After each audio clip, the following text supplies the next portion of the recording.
ceremonies this morning, Mr. General Manager of WSFA, and we do want you to have a t-shirt. Oh, thank you.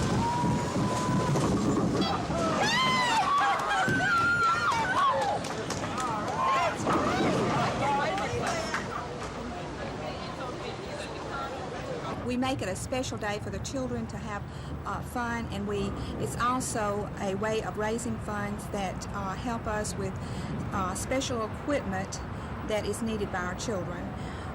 Also, this year we have a 3 to 5-year-old program for our preschoolers, and some of our money this year is going to help fund this program.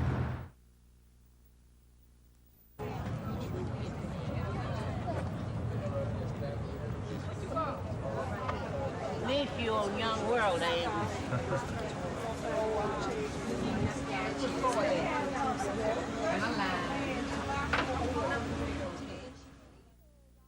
Health fair is all about preventive medicine, which is very important to people. You don't want to get in a situation where a disease or whatever has progressed so far until there's nothing they can do about it. But health fair is really good because individuals can come out and be screened in different areas for free, more or less. The only thing they have to pay for is a blood work up here, which is $14. And that's not bad at all when you think about the high cost of health care right now.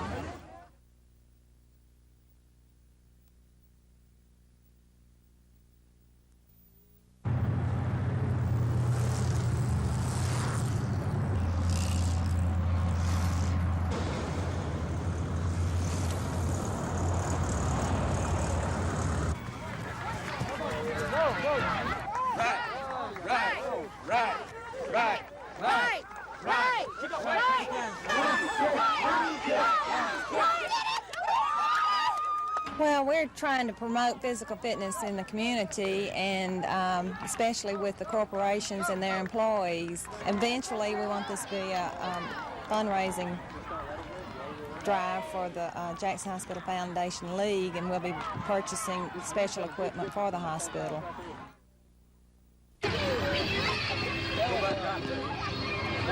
They played gumbo. That's right.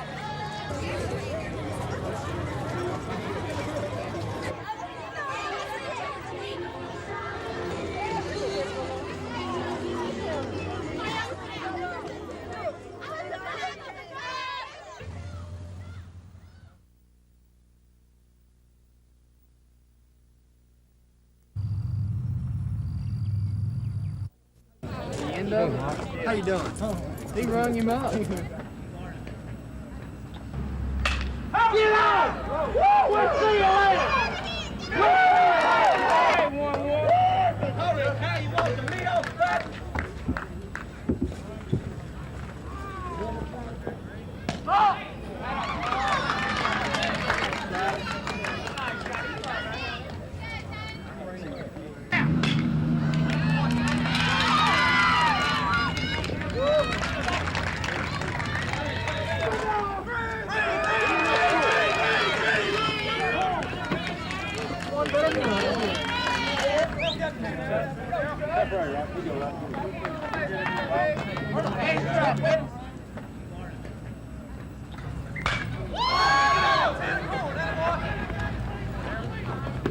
They dropped once before.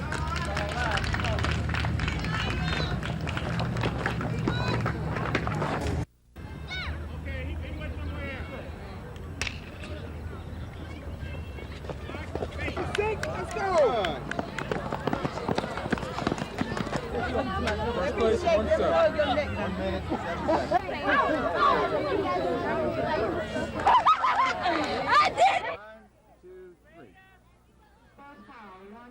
Some of these will come out and enjoy the Lindsay weekend, be able to go out on the golf course and meet some of the celebrities that will be playing golf, and some of them will go to the show. And we have activities planned for the Special Olympics Saturday and Sunday.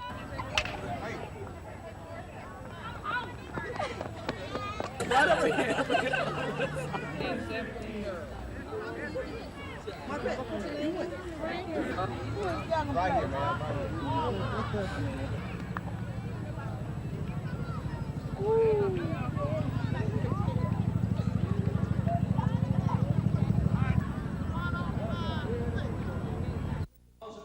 Dr. Martin Luther King used the pulpit in this church to bring the races together.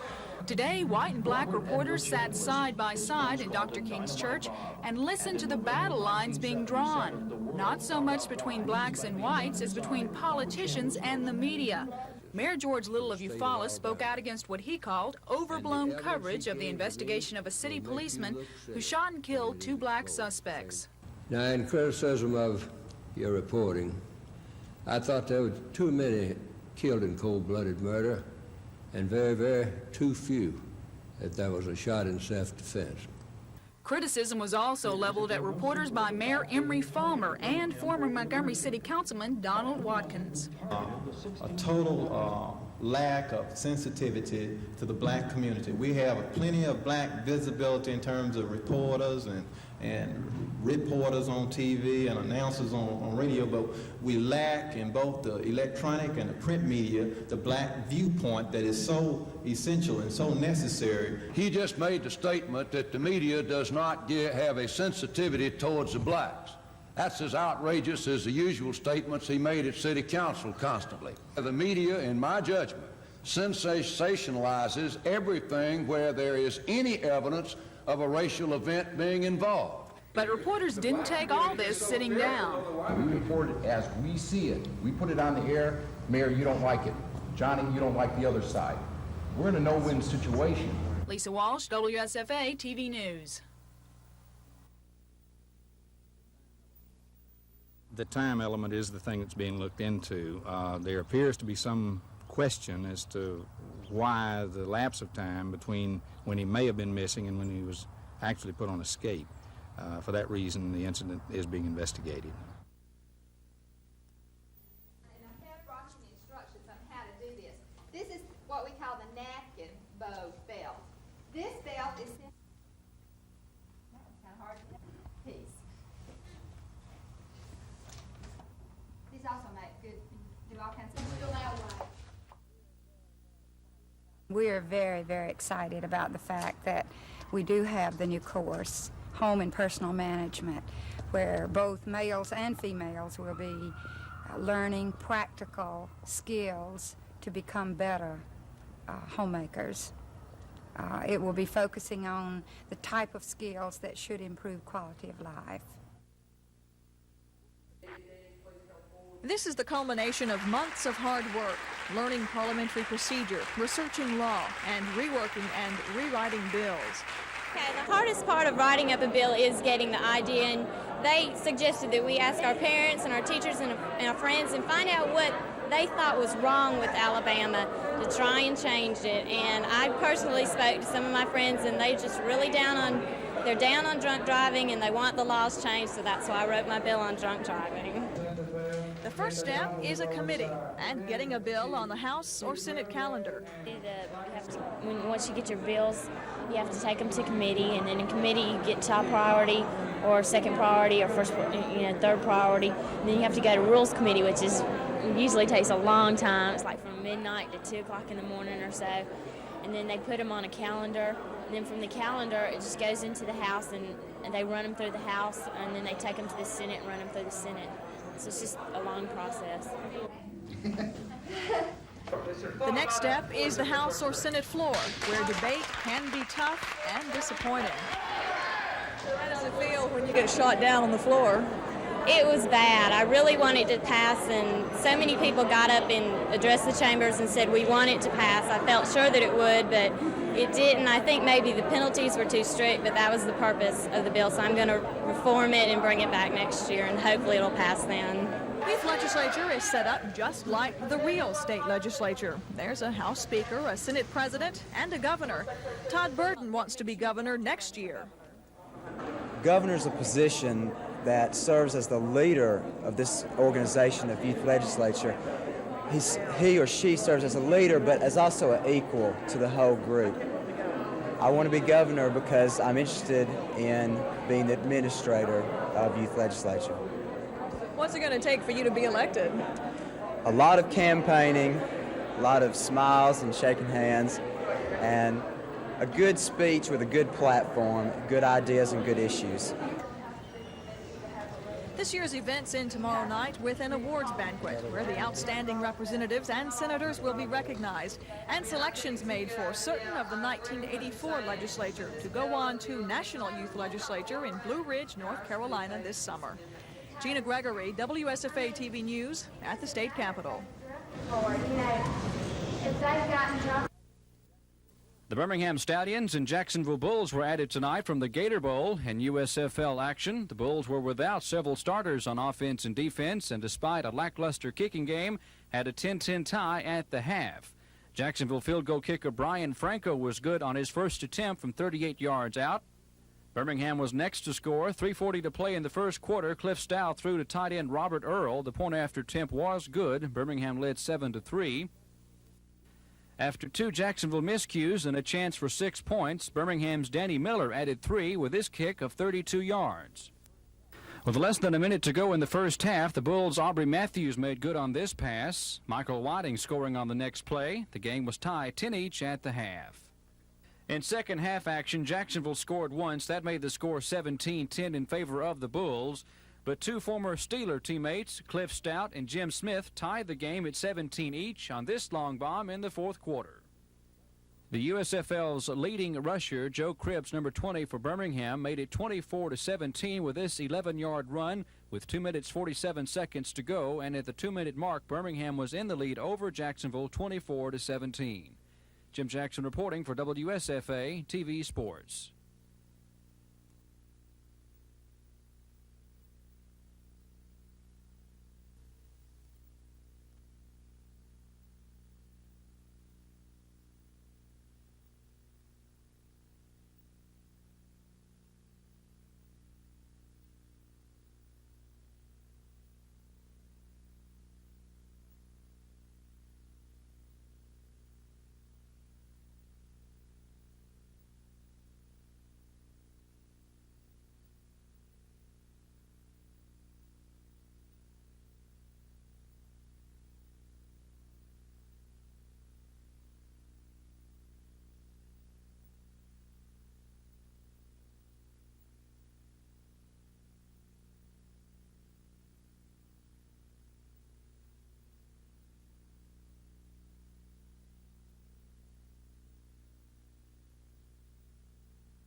They dropped once before.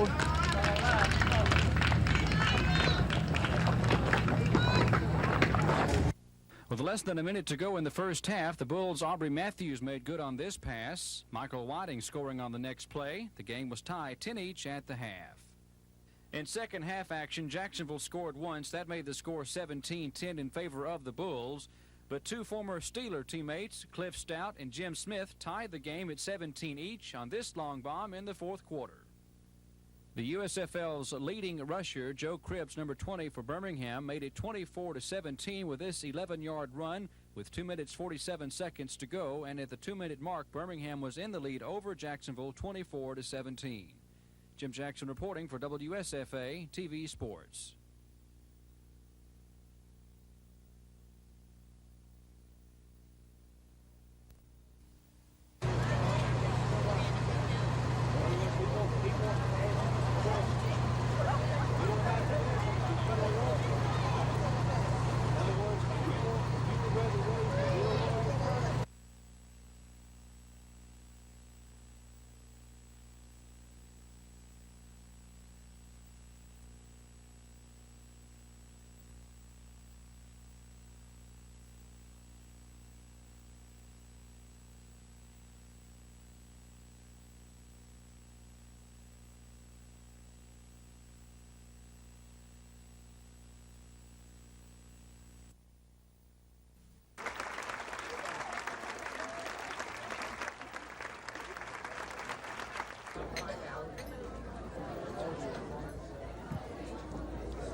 I hope you'll continue to be interested in the affairs of the state of Alabama, because without a doubt, as I mentioned early, the talent that's in this room can make this state the finest place to live in the United States. I have a tremendous amount of confidence in y'all, simply because I have had the opportunity to personally observe and meet some of you. Your abilities are unquestioned.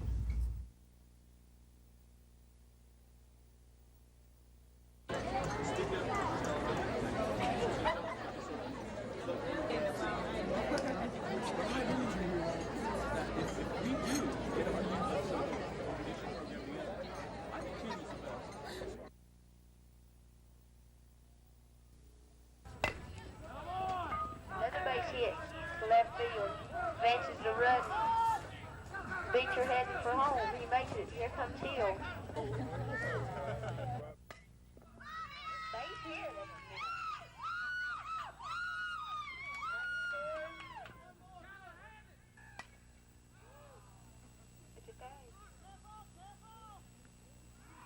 He's out, and that's the ball game, folks. WSFA wins 10-9.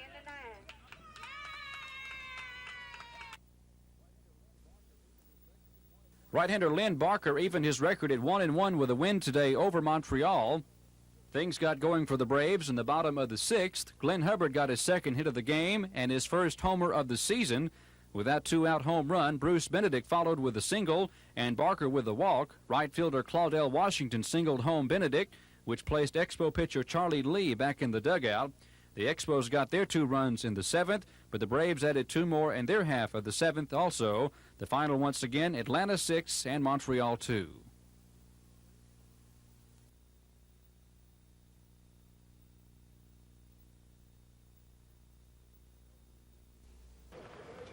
Probably make the biggest check of his career right here. This for his putt. Good approach putt from the front of the green. Good approach putt from the front of the green. And closer to us than he was when he came to town. This to tie for third.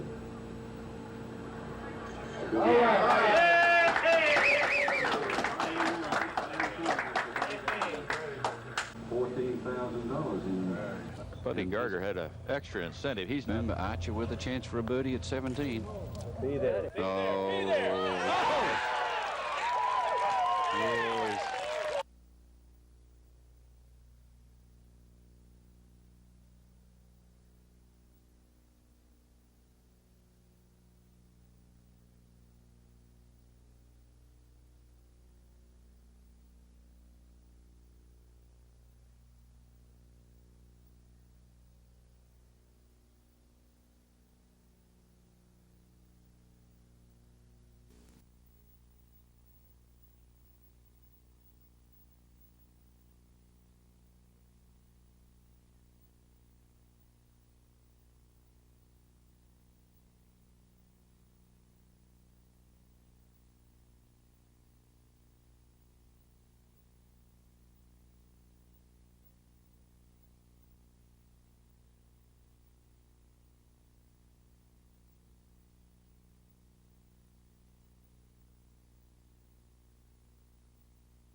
to support them, to underpin them.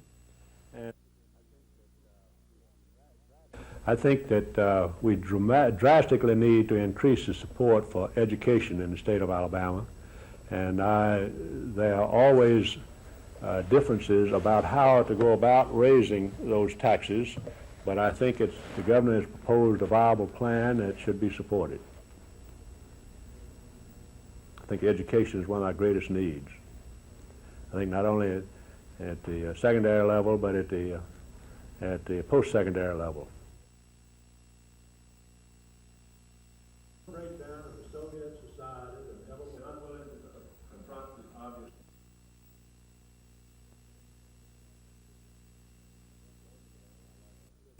For instance, in Birmingham, our largest city, a decade ago, if we'd had the recession and the complete shutdown of the steel industry there that we had in this recession, it would have absolutely devastated Birmingham.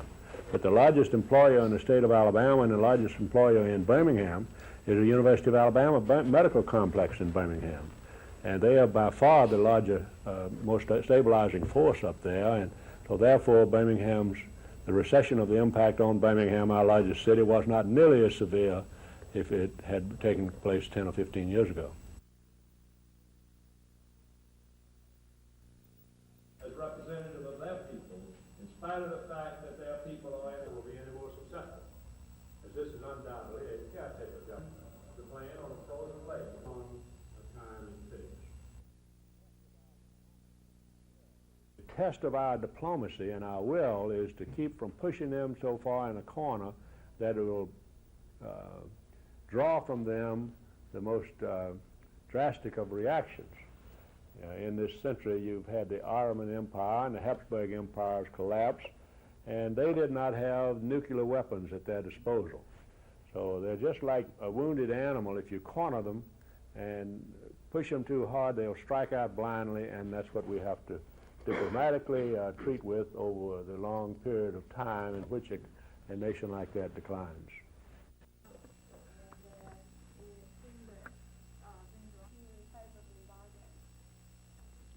Making tires and making aluminum, and we are a state that kind of mirrors smokestack America, if you will. We have steel.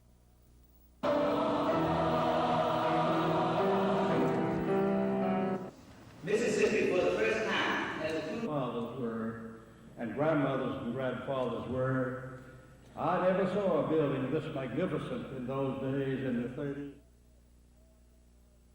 We're going to have math and science teachers in the high schools for our young men and women of all colors and races. Are we going to be behind the Western Europe and Japan as we are today? The Terry Bell report given to President Reagan pointed out by a Blue Ribbon Task Force of people of all colors and races in America that Americans' educational system is behind that of Western Europe and Japan.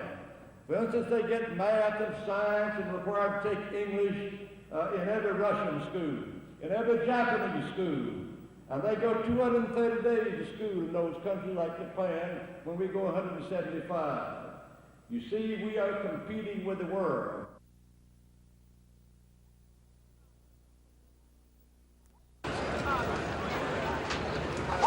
Professional golfer Buddy Gardner grew up about 100 yards from the first tee at Bonnycrest Country Club in Montgomery. So when the Lee High School product challenged for the lead at Greensboro, Bonnycrest members assembled to cheer him on. He's done real well this week, seeing that he's had not too good of a year this year. We're real glad to see him coming back. Gardner's third-place finish at Greensboro was his best finish in 4 years. The one-time Auburn All-American has been hampered by injuries and inconsistency for much of his 7 years on the tour, but friends believe his game may have turned around. You know, Buddy works hard on his game, and I think got married a year or so ago, and that's settled him down some, and I think that's helped his game. You know, his domestic situation is better. I think he's happy about that, and that's got to help his golf. With support from his wife, Susan, and with support like this back home, how could anybody go wrong? Dave Cody, WSFA TV Sports. The gas and oil severance tax issue kicked off an intense public squabble between the oil companies and the administration.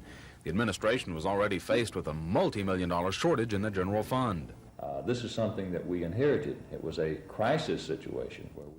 So in need of money and stalemated with the oil companies in negotiations over millions of dollars tied up in a lawsuit, the administration proposed a hike in the tax that those oil companies pay to drill for oil. There could have been some leverage or implied leverage, but still we would have had to do the same thing.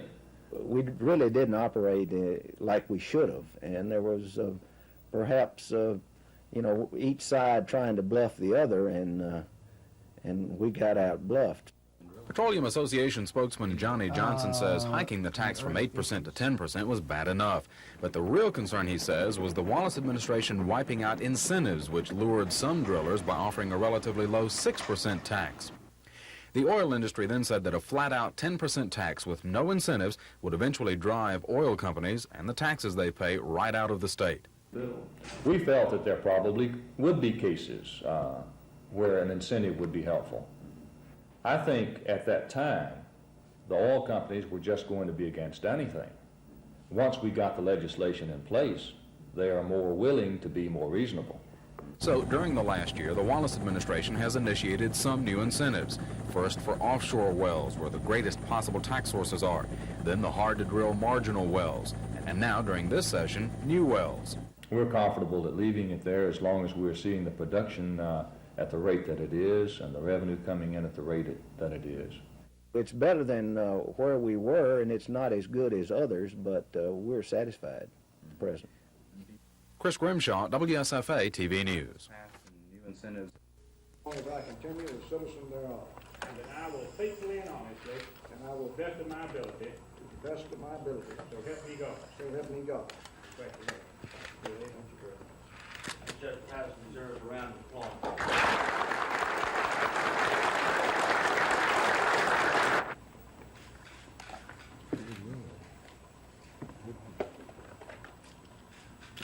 I enjoyed my association.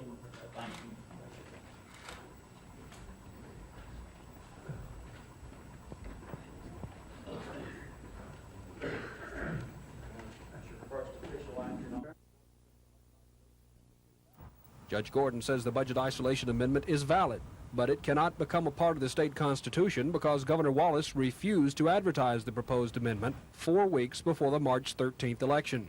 Judge Gordon's order details very clearly what the governor's responsibility and attorney general's responsibility is with regard to counting and certifying votes. And in this case, I think that the governor certainly will adhere to his constitutional responsibilities and will cause this proposed budget isolation amendment to be properly advertised in the weeks immediately preceding the November election. So the voters will have another opportunity to express their feeling about how the legislature handles its tax dollars. The governor's legal advisor, Ken Wallace, says the governor was neither surprised nor happy. The governor intends to inform the legislature of the decision of Judge Gordon and to ask the legislature to advise him as to what their desires are, whether they wish to accept the ruling as is and be governed by the court order of Judge Gordon, or whether they wish for that court order to be appealed. Right now, although this is a legislative matter, the legal questions that are being solved or being ruled upon relate to the power and authority of the legislature. If the judge's ruling is appealed and if it's upheld, the governor's legal advisor says Governor Wallace won't defy the court by holding up advertising a second time. Dennis Latham, WSFA TV News at the Capitol.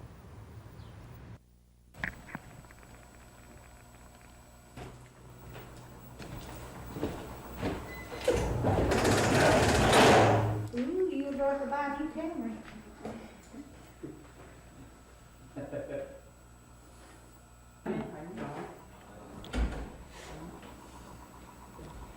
Call that crossing one. You all right? 5:30. You know, I just made a complete habit, and I can't get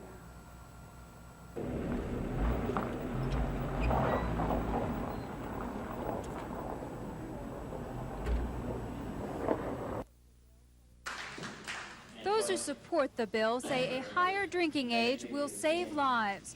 National Transportation Safety Board Chairman Jim Burnett. It is young people under the age of 21 who are most likely to drive and be involved in accidents while impaired by alcohol. Opponents call the bill a Band-Aid solution. It's an attitude problem. It's not a legal age problem. No matter what you set the age of, driving and drinking is still going to be a problem. Baker is a 23-year-old college student who says the state can't afford the revenue loss. I would lose my job. At a time when in Alabama, when education needs every penny it can get, we're asking it to cut another $3 million. We're asking the general fund to cut another $2 million. Then there is, in fact, no contest. But Dr. Fine, chairman of the governor's task force on drunk driving, says the state can't afford not to save 22 lives a year. We talk about a loss of revenue of $1.2 to $5 million. Well, let me tell you what it takes to take care of one spinal cord injured patient. The bill is pushed by Mothers Against Drunk Drivers, a lobbying group headed by Fine's wife, Dee. Proponents still face an uphill battle. Committee Chairman Earl Hilliard of Birmingham has vowed to kill it. A similar measure died in the Senate last year. Susan Silvernail, WSFA TV News. This is not a common sight in Enterprise. In fact, only one store in the city sells any alcoholic beverages. That store is in Dale County, which is wet. Most of Enterprise is in Coffee County, which is dry. At least one pastor wants it to stay that way. Everything we have we like at this particular point, and we hope that we can maintain the status of things as it is now.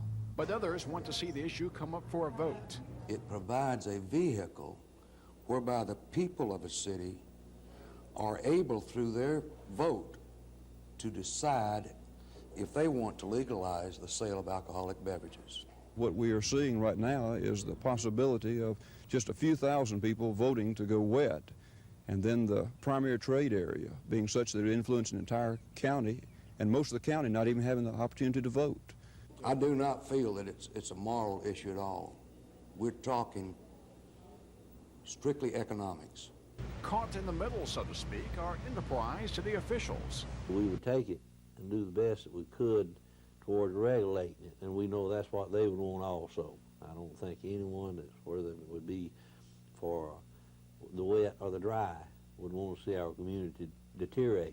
Mayor Donaldson predicts the city council as a body would remain neutral on the issue as in the past. The last time a wet-dry referendum was held in Coffee County in the early 70s, the issue was defeated. But the city of Enterprise voted wet by about 150 votes. If the municipal option bill is approved by the legislature, the Wets want the referendum on the November general election ballot. Cal Calloway, WSFA TV News, Enterprise.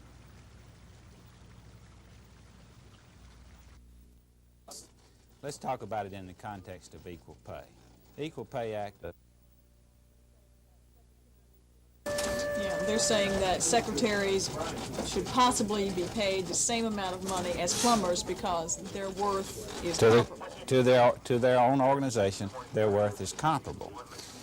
And they're suggesting that companies ought to undertake studies and establish the worth of all of their jobs on a common scale. And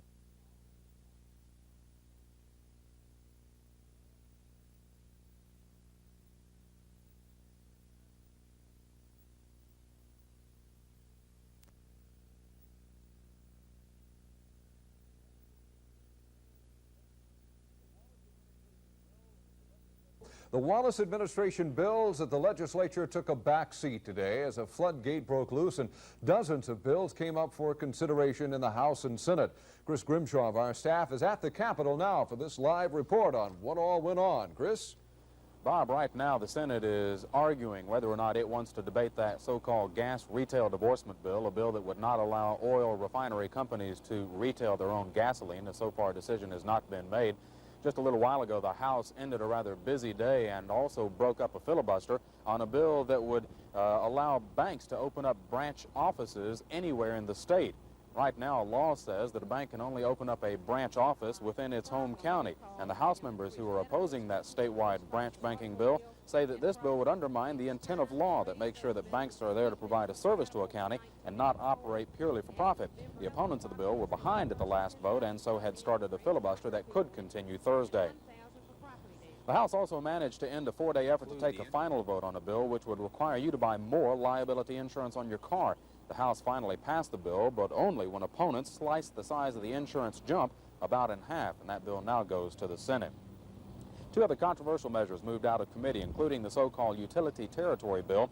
The Senate bill came out of a House committee and would limit the expansion of municipal electric companies into Alabama Power or rural electric territories, and that bill could come up for a final vote as early as Thursday. Another bill which draws territories, this one for beer and wine wholesalers. The bill would let the state ABC board draw exclusive territories for beer distributors. Opponents claim that it will create beer barons who will be able to control the beer prices. It was an emotional issue of abortion which filled the House chamber this morning. The Health Committee approved Greg Beer's bill, which would allow or require parental notification of a young girl's desire for an abortion. Opponents to that bill say it's doing the impossible, legislating morality. And a resolution came out of a House committee today, which, if passed by the entire legislature, would let you vote to put the state's right-to-work law into the Constitution. That right-to-work law says that you don't have to join a union in order to keep your job. Bob, the administration took a back seat today, having most of its administration measures already passed, and is gearing up for later this week and next week to attack its budget proposals. Thanks a lot. Chris Grimshaw live at the state capitol. An update tonight at 10.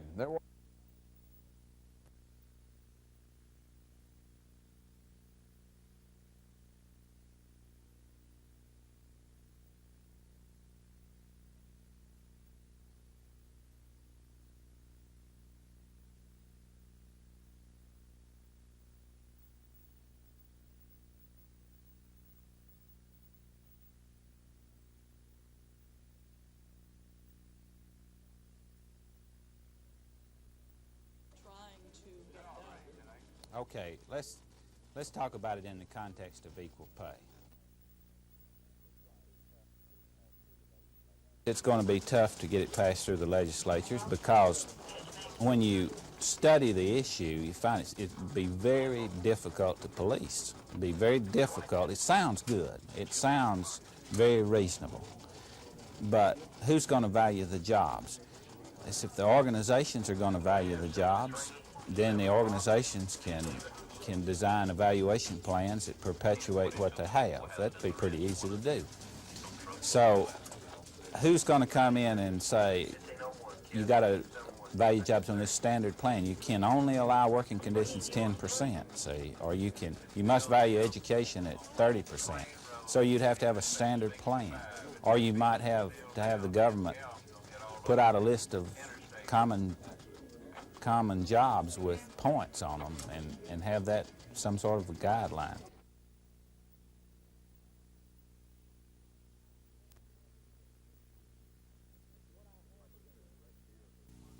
Representative Greg Beers is sponsoring the abortion notification measure. The freshman representative is enthusiastic about the support that he says is backing his bill. But it's not the first time the abortion issue has been brought to the Capitol.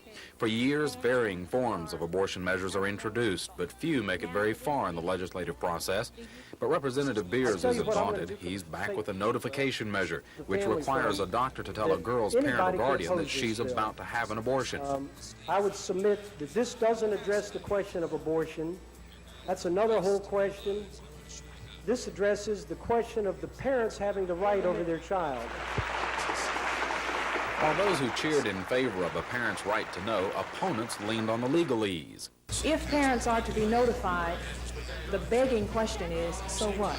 Give notice, but if they don't consent or if they disapprove, then what? Everyone is left with staggering confusion.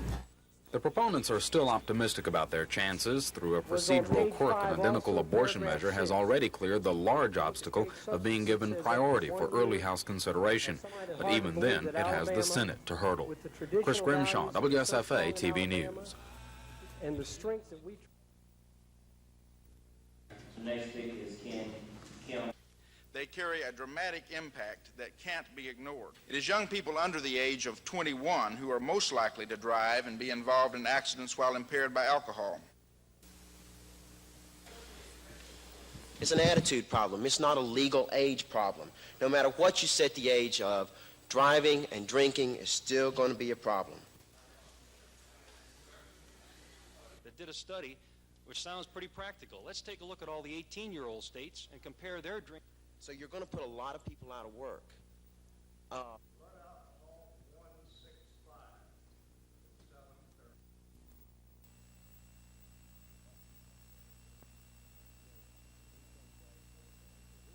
Now, the income tax, of course, the income tax increase that they're talking about is a minor adjustment in the rate.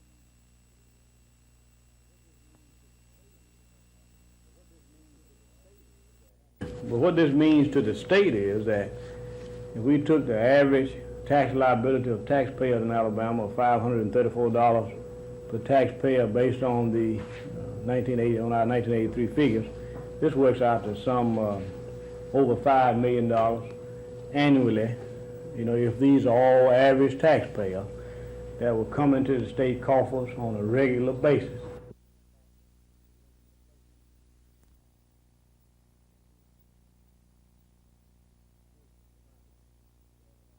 This is a reminder that now, you think you're going to have an easier time? well, let me just say this, we hope that us and the taxpayers will have an easier time, but it doesn't.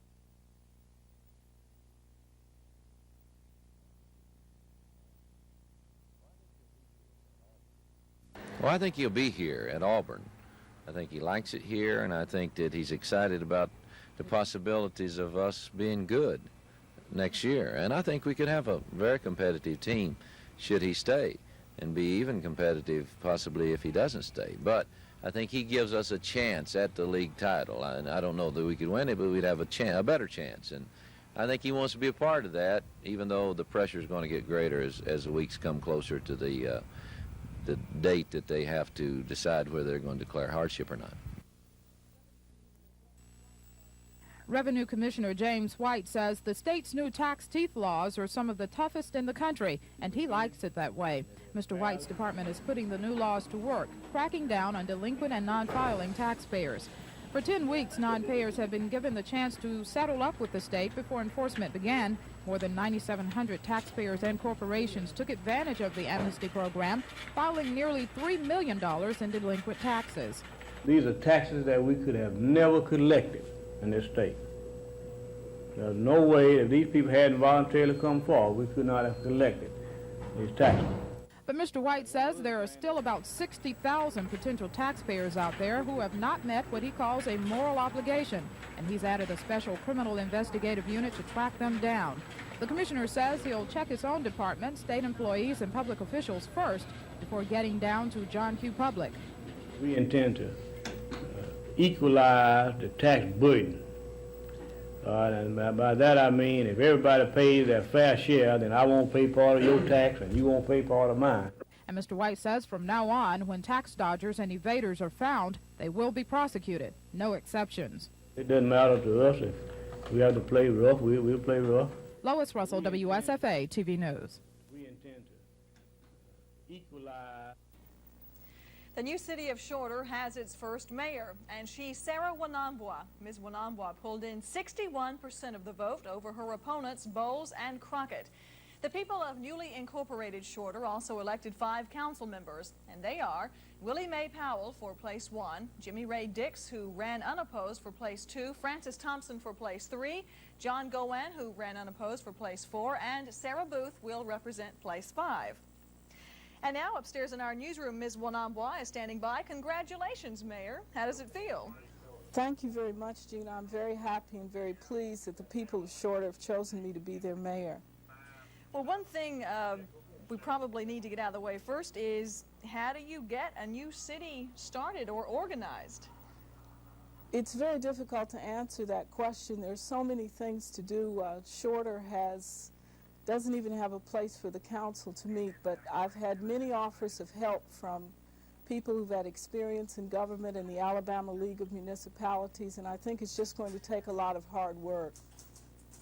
Okay, you're also suing the city of Tuskegee to keep Tuskegee from annexing the dog track site. What can Shorter gain from this suit? What we're trying to do is stop the city of Tuskegee from cutting our community in half. If they are allowed to annex in the manner they propose, their city limit would run right down the middle of the Shorter community. In addition, much of the revenue that was originally meant to go to all the county would be taken up by the city of Tuskegee only. And we really don't see that as a fair and equitable way to deal with the revenue from the dog track. Okay, thank you. That's Mayor Sarah Wanabwa of Shorter. You got a bad end there. Get them out. We'll get you some money. You ain't gonna start. Wayne Mitchell is a typical baseball coach. Wilbur, got to throw strikes now. That's number 9. Make him hit the ball. He prefers to encourage, but sometimes stronger words are needed to get the point across.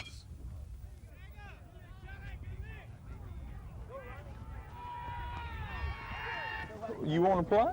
Yes, sir. Well, you need to start acting like it. I'll put somebody else out there that wants to play. We've got 25 guys over here that like to be out there. Mitchell's methods have paid off.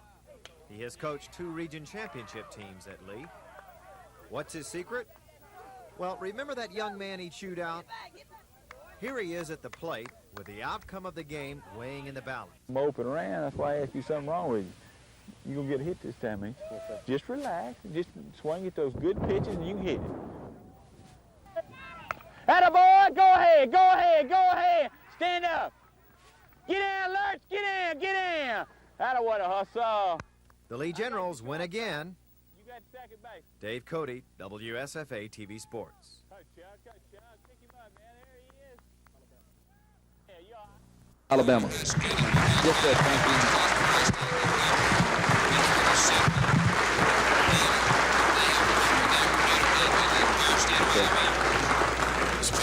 Thank you, Mr. Holmes, to the speaker here and members here of the House. On behalf of Carver High School, we'd like to express our appreciation for this resolution. Just an added note here, if I'm not mistaken, we're probably one of the first high school teams.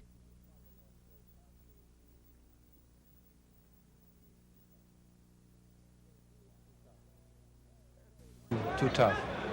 There's the 3-1 to Strawberry, and there it goes. How far is that one going?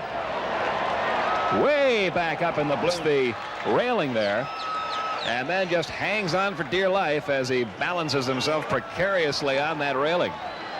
He Huey Brooks hits it, and that one is going to go. That's gone. Home run, Huey. Corked into center field. Back goes Mookie Wilson. That ball is out of here. Now the 1-1. Bouncing ball, base hit. They played hit and run.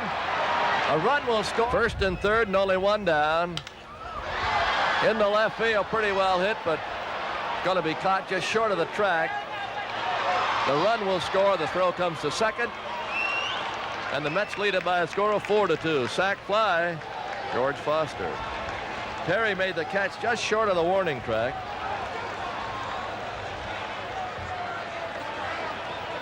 And now Strawberry. That money in Alabama on contracts.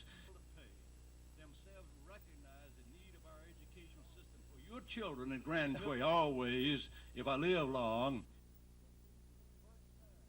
but it will be the first time we had been able to present a tax program that those who were able to pay recognized and wanted to pay more. Alabama on contracts, but other states were not able to get it back for some reason they have the money to match it. We had the $5 million. It's not going anymore to sales taxes and beer taxes and things that hit, and cigarette taxes. They've just worn them out, and the Abbott's.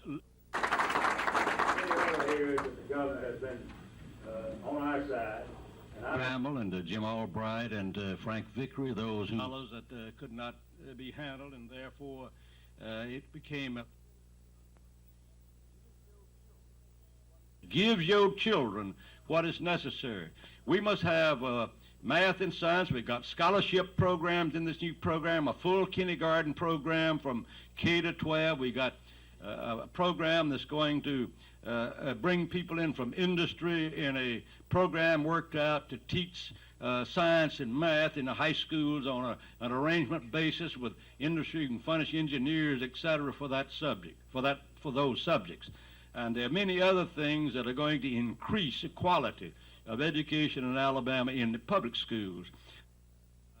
We pay an average 8 to 9, and if these passes tax with your match it, and we spent that money in Alabama on contracts, but other states were not able to get it back for some reason. They didn't have the money to match it. We had the $5 million. It's not income worker plays those. This is a.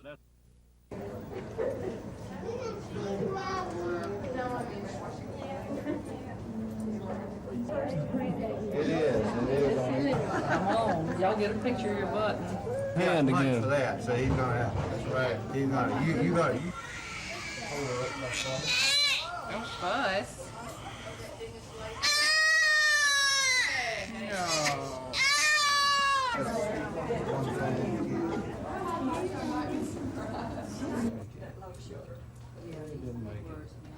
But it was ready last night. Yeah.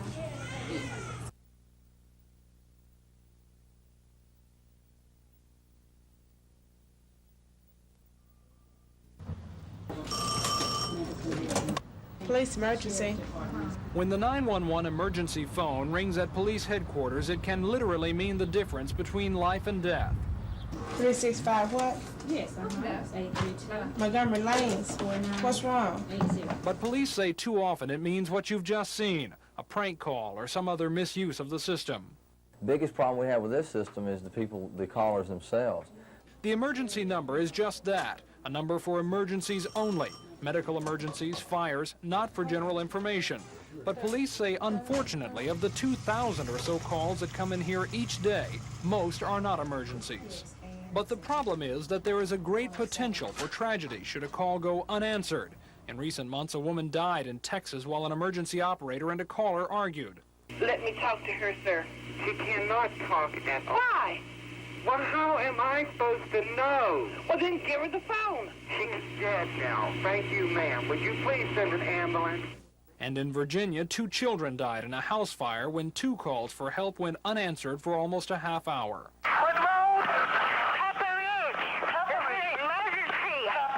Police say it is to avoid incidents like those that all calls in Montgomery are answered. It's the chief's and the mayor's policies that we would rather send somebody out and the call not be valid than to not send anybody at all.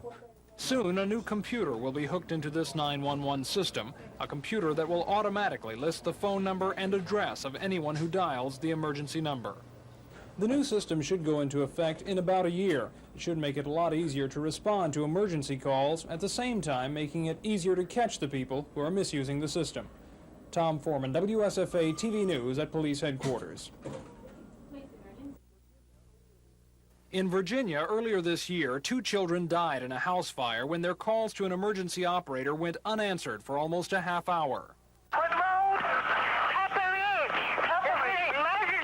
And in Texas, a woman died as an emergency operator argued with the man calling for help. May I speak with her, please? No, you can't. She can't. She seems like she's incoherent. Why is she incoherent? How the hell do I know? Sir, don't curse me. But in Montgomery, police say it is because they want to avoid tragedies like those that all calls for help are answered. We would rather send somebody out and the call not be valid than to not send anybody at all. That is not to say the 911 system here is flawless. Police say of the 2,000 or so calls each day to the emergency number, most are not emergencies. It's a strain on the system. It's adequate at this time, and we're able to handle what we get with no problem, no deviation from the service whatsoever due to lack of personnel or the equipment. But we do intend to upgrade the system in the near future. Upgrading the system means a new computer set to go online in about a year. It will automatically list the address of anyone who calls the 911 number. Police say that will not only make it easier to respond to emergencies, but it will also make it easier for them to catch up with prank callers and others who tie up the system and increase the risk that people with real emergencies won't be able to get through. Tom Foreman, WSFA TV News.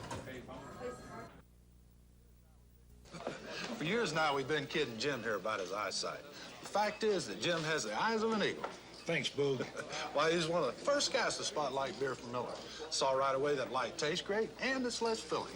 I found myself out of a job after the '77 season, and I wrote the guy that handles all the light beer celebrities. I wrote him a letter and I said, I'm looking for some work. I think I can do one of these commercials, and it just so happened that they had this commercial in the work. Sure, all you have to do is read the label. It says light has 1/3 less calories than a regular beer. I think you want this, Jeff. Oh, yeah. Oh, no. I thought it would be different because I had some different reactions in that commercial. At the end where Jim is sitting there and he's pounding on the beer bottle, putting it on his ketchup, you know, and I go, oh, no, I don't believe this.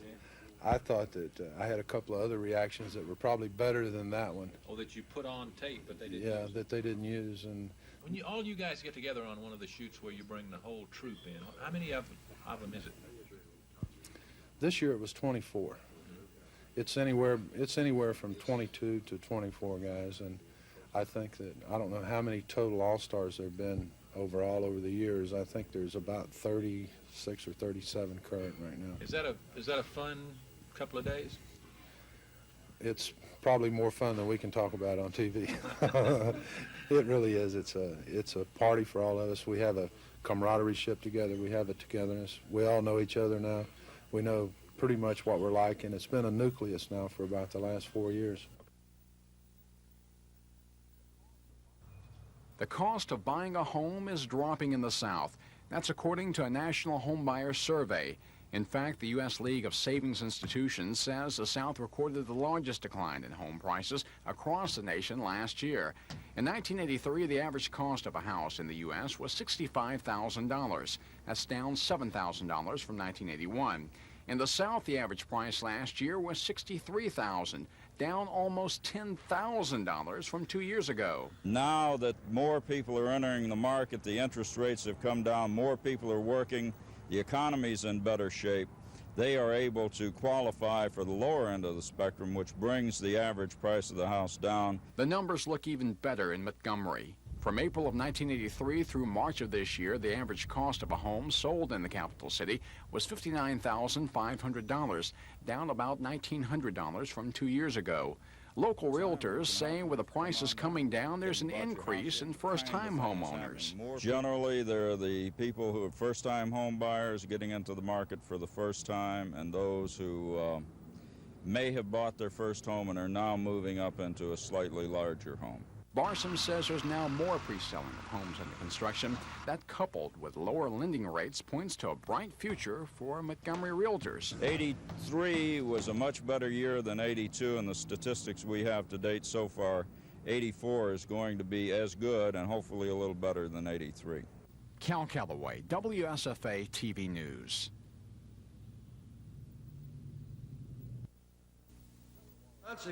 When Governor Wallace cranked off this year's session, he knew state employees and teachers would not be denied a pay raise, but the state's two budgets would pose him a problem. Governor Wallace knew state employees wouldn't be happy with his proposed 8% raise from the financially strapped general fund, when teachers could look forward to a proposed 14% raise from a more generous education budget. And for nearly 3 weeks, Representative Earl Mitchell has tried to match the employees' raise up to the teachers' 14% raise. And week after week, the Ways and Means Committee has put that bill on hold while the two sides negotiated. Today, Mr. Mitchell settled for a 10% raise, which the administration-influenced Ways and Means Committee accepted. The revenue measures allow for us to give a comfortable 8% raise. The general fund measures will allow for a little movement, and should it be the wisdom of the legislature that 10% is what they want to give, then we'll have to rearrange the budget figures to make that work. But in compromising for 10% rather than 8%, the administration has put its own proposed general fund budget in the red by as much as $13 million, and the red ink could grow. Senate committees today refuse to go along with what are now desperately needed administration tax measures. Some senators complain the governor isn't paying them enough attention, so two separate Senate committees either refuse to consider or delay to vote on the governor's $10 car tag increase and 2.2% municipal utility tax. Chris Grimshaw, WSFA TV News.